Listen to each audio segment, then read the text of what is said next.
Bonjour et bienvenue sur Radio Cessort, votre podcast quotidien sur l'actualité cyber du jeudi 28 novembre 2024, épisode 107.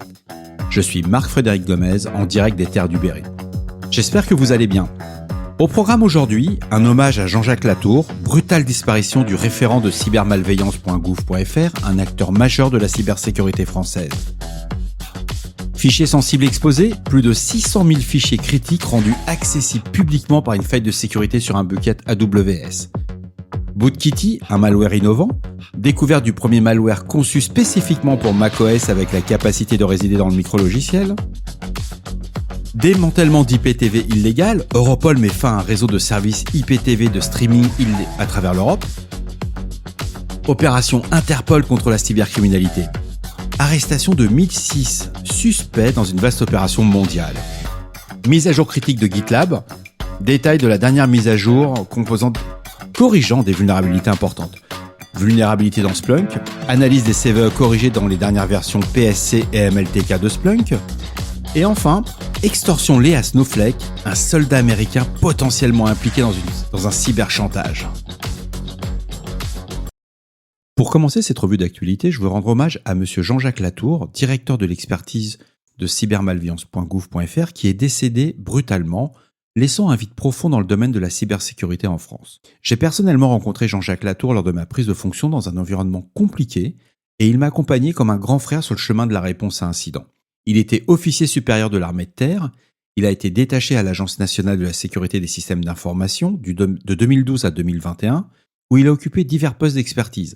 Depuis 2017, il dirigeait l'expertise cybersécurité au sein de cybermalveillance.gouv.fr. Son engagement et son expertise ont été salués par ses pairs. Adieu mon ami. En novembre 2024, des informations ont été révélées sur l'arrestation de 2 individus impliqués dans des cyberattaques ciblant les clients de Snowflake, une entreprise de stockage de données dans le cloud. Un troisième suspect, connu sous le nom de Cyberphantom, met en liberté reste et continue ses activités malveillantes. Une analyse approfondie de ses communications suggère qu'il pourrait être un soldat de l'armée américaine stationné en Corée du Sud. La méthodologie des attaques est classique et efficace. Les attaquants ont exploité des identifiants compromis pour accéder aux comptes de Snowflake et des diverses entreprises. Ces identifiants avaient été précédemment exfiltrés via des malwares du type InfoStealer. Ce qui est frappant, c'est que les comptes compromis manquaient souvent de mesures de sécurité supplémentaires telles que l'authentification multifactorielle, le MFA, facilitant ainsi l'accès non autorisé. Brian Krebs, notre journaliste favori, met en avant les outils et techniques spécifiquement utilisés. Donc, malware du type InfoStealer, pour rappel, ce sont des logiciels malveillants qui sont conçus pour collecter discrètement des informations sensibles, notamment les identifiants de connexion à partir de systèmes compromis. Et un botnet qui se basait sur l'IoT, le suspect, Cyberphantom, a été impliqué dans la vente de code source de Shibot, un botnet DDoS personnalisé basé sur le malware Mirai, ciblant les dispositifs IoT vulnérables pour mener des attaques par déni de services distribués. Les impacts observés ou potentiels sont loin d'être neutres. Les intrusions ont entraîné le vol de données sensibles appartenant à des entreprises majeures telles que AT&T, et en juillet 2024, AT&T avait révélé que des cybercriminels avaient dérobé des informations personnelles ainsi que des enregistrements d'appels et de messages textes, nos fameux SMS, qui concernent environ 110 millions de personnes. Oui, vous avez bien entendu, 110 millions de personnes.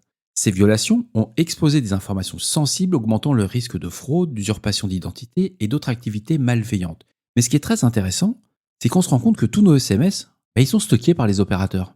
Dans le cas d'AT&T du moins. Donc les acteurs qui ont été impliqués et identifiants sont Alexander Mouchka, alias Judish ou Waifu, arrêté au Canada le 30 octobre 2024. Il est accusé d'avoir orchestré les attaques en accédant illégalement au compte de Snowflake et en volant les données sensibles. John Erin Beans, un Américain actuellement incarcéré en Turquie, également impliqué dans les attaques, et notre ami Cyberphantom, toujours en liberté, et il est le responsable de la vente des données volées et la poursuite des activités malveillantes. Ce qui est très intéressant, c'est que sur cette investigation, c'est qu'on reste sur 5 étapes classiques mais terriblement efficaces. La première, c'est la collecte d'identifiants. On utilise des InfoStealers pour obtenir les identifiants de connexion à des comptes Snowflake. La deuxième, des accès non autorisés. Connexion au compte compromis, on profite de l'absence d'authentification multifactorielle. La troisième, on exfiltre les données. La quatrième, l'extorsion. On vous menace que si vous ne payez pas, ça va mal se passer. Et la cinquième, c'est la vente de données en cas de non-paiement. Alors, je suis beaucoup plus prudent par rapport à Brian Krebs, c'est que le cybercriminel, c'est pas quelqu'un d'honnête. Vous allez payer la rançon, mais il a comme une copie, et si ces données ont une valeur, il la revendra quoi qu'il arrive. Donc c'est une très belle investigation de Brian Krebs. C'est à lire, c'est en anglais, mais ça fait toujours plaisir. En octobre 2024, un chercheur en sécurité, Jeremiah Fowler, avait découvert une base de données non protégée par mot de passe appartenant à SL Data Services, un courtier en données. Cette base de données, hébergée sur un bucket Amazon S3, contenait 644 869 fichiers PDF, totalisant 1613 gigas. Les documents, principalement étiquetés, c'était des background checks. Alors il faut savoir que dans les pays anglo-saxons, on fait ce qu'on appelle une vérification des antécédents. Les documents comprenaient des informations personnelles détaillées telles que des noms complets, des adresses, des numéros de téléphone, des adresses e-mail, des antécédents professionnels, des membres de la famille, comptes de réseaux sociaux et historiques criminels. Certains fichiers révélaient des condamnations pour conduite sexuelle abusive, incluant des détails sur les affaires, les amendes et les dates correspondantes. L'absence de protection par mot de passe et de chiffrement sur ce bucket S3 a exposé ces données sensibles avec des risques significatifs. Alors, les risques identifiés sont que toutes ces informations peuvent être exploitées pour des attaques de spear phishing extrêmement bien ciblées ou des tentatives d'ingénierie sociale en raison de la richesse des détails personnels disponibles. Bien que certaines informations, comme les dossiers judiciaires et le statut de délinquant sexuel, soient généralement publics aux États-Unis, la compilation de ces données avec d'autres points d'information crée des profils complets, augmentant le potentiel d'utilisation malveillante. Mais où ça devient vraiment intéressant, c'est la réponse de l'entreprise. Malgré des tentatives répétées de Fowler pour alerter SL Data Services sur ces expositions, l'entreprise a initialement répondu en affirmant l'utilisation de protocoles de sécurité tels que le chiffrement 128 bits et les certificats SSL sans aborder directement la vulnérabilité spécifique du bucket S3 non sécurisé. Bref, ils avaient un ciseau en carton, il a fait de la com avec ses pieds et il ose dire vous avez un cadenas sur le navigateur, on peut pas voir le contenu du fichier. Ça craint. Donc cette situation, elle souligne vraiment l'importance cruciale des configurations techniques appropriées et dans le cas présent, elle est non appropriée. Merci à The Register pour l'info. C'est à lire, c'est à prendre en considération. Quand on se fait prendre la main dans le pot de confiture, il faut être transparent, il ne faut pas raconter une belle histoire. Une opération coordonnée par Europol et Eurojust a conduit au démantèlement d'un réseau illégal de fournisseurs de services IPTV, opérant à travers l'Europe. Cette initiative a impliqué les forces de l'ordre de plusieurs pays, notamment l'Italie, le Royaume-Uni, la France, l'Allemagne, les Pays-Bas, la Suède, la Suisse, la Roumanie et la Croatie. Les individus impliqués dans ce réseau utilisaient des techniques sophistiquées pour capter et redistribuer illégalement des contenus protégés par des droits d'auteur. Ils interceptaient les flux vidéo légitimes de diffuseurs officiels en contournant les mesures de protection puis les rediffusaient à leurs abonnés via des serveurs dédiés.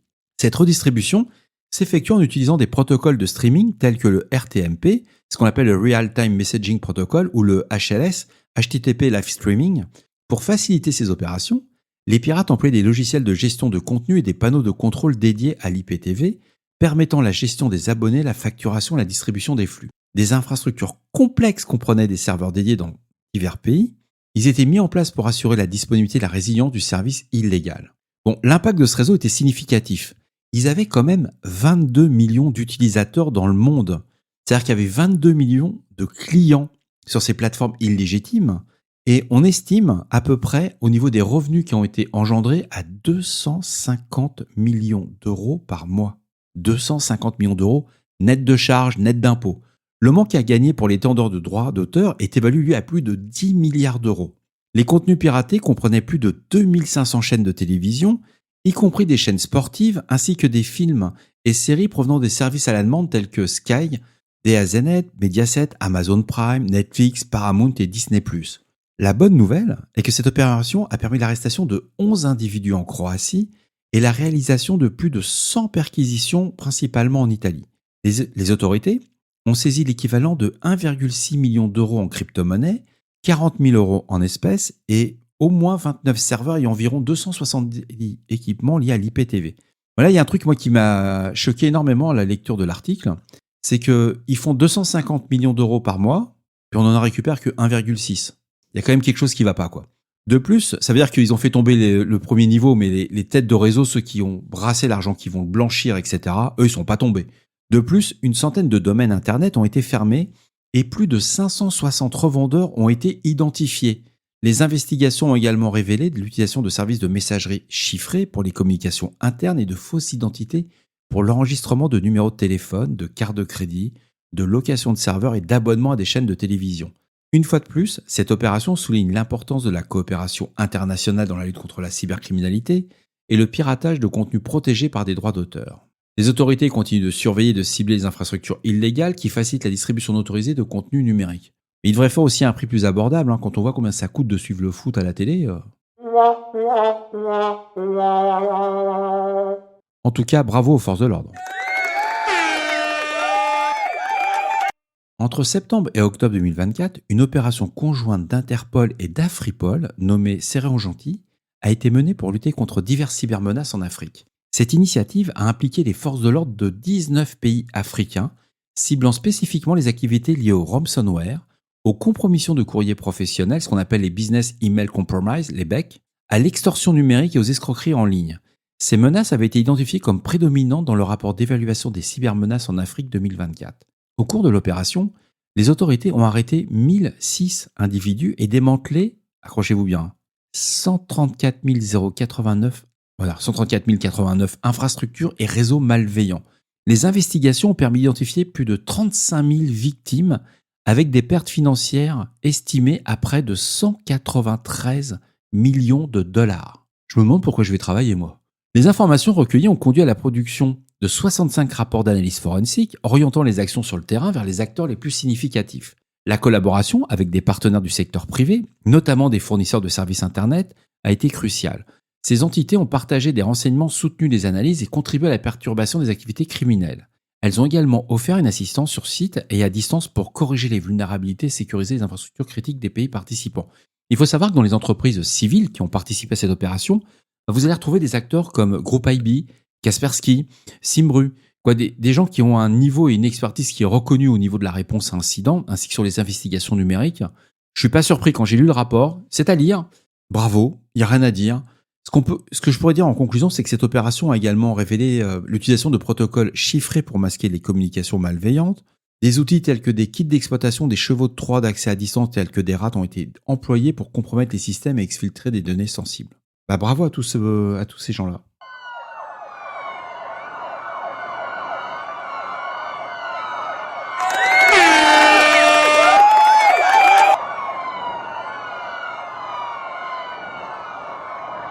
GitLab a corrigé plusieurs vulnérabilités de sécurité sur ses produits. La première vulnérabilité, c'est une escalade de privilèges via les jetons LFS qui permettrait à un attaquant disposant d'un jeton d'accès personnel, ce qu'on appelle un Personal Access Token ou un PAT, d'un utilisateur de réaliser une escalade de privilèges. Cette vulnérabilité est identifiée comme la CVE 2024-8114 et elle présente un score CVSS de 8.2. Ça commence à être la limite de la critique. La deuxième, le déni de service via un fichier cargo.toml malveillant. L'attaquant pouvait provoquer une consommation excessive de ressources en soumettant un fichier cargo.toml spécialement conçu.